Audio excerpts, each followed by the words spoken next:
Saw 5 is a 2008 horror film directed by David Hackle in his directorial debut, with a screenplay by Patrick Melton and Marcus Dunstan, who returned from the fourth movie. This is the fifth straight year a Saw movie has been released around Halloween. The movie came out October 24th, 2008, has a runtime of 92 minutes long, budget of $10.8 million, and grossed $118.2 million at the box office. This time around, we see FBI agent Stram, kind of played by Scott Patterson, who is investigating the murders committed by the Jigsaw killer.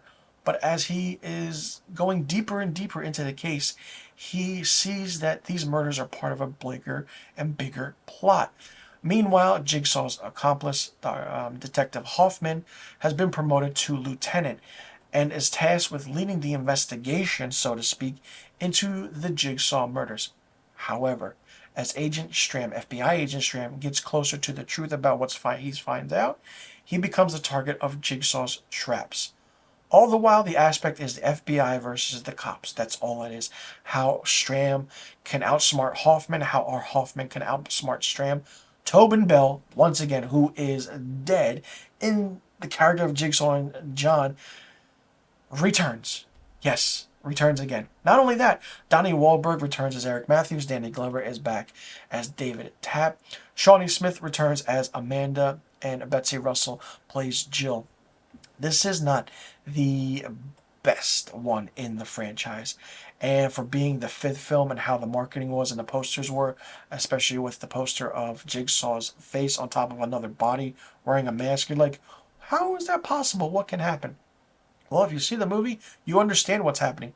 Not only that, Stram kind of believes that he finally caught Hoffman, but the door to the room kind of shuts itself in a way, and Hoffman tries to figure out what to do, figures it out, but then also outsmarts Stram. The aspect of how everything goes in this movie is absolutely crazy. Like I said, it's not that interesting, but what was interesting is the opening sequence, which catches your attention right from the start. With these Saw movies, we go right into the aspect of the traps. The traps are what bring people in. And we see that a convicted murderer is kind of chained to a table beneath a pendulum blade. Yes, a pendulum blade, which swings back and forth. Then if he can release himself by crushing his hands between two presses, he does so. The blade will stop, so on and so forth. But then it's interesting. It's cringeworthy. It's different. It makes you shriek. It makes you go, oh my God, what the hell am I watching? But it grabs your attention. And that's what it does. And this fifth film is known for the traps. But it was more so story-based and story-driven than the four previous films. And what I mean by that is you have good guy, bad guy, good guy.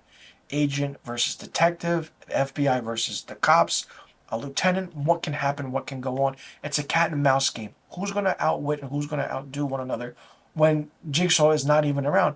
But in flashbacks, he's there. And it's done so well. It's so well put together. I give credit to the editors or the editor of this, and it's just mind-blowing how it was done.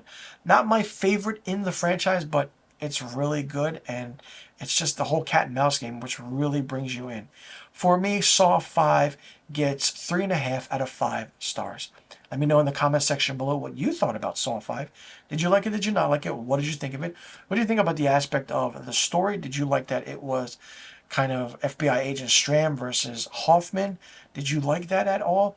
Did you like seeing familiar old characters from previous movies come back?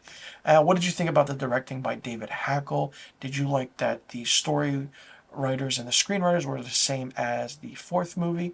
And is this your favorite in the franchise? And what did you think of this fifth movie? Let me know in the comment section below about all of the questions I just asked.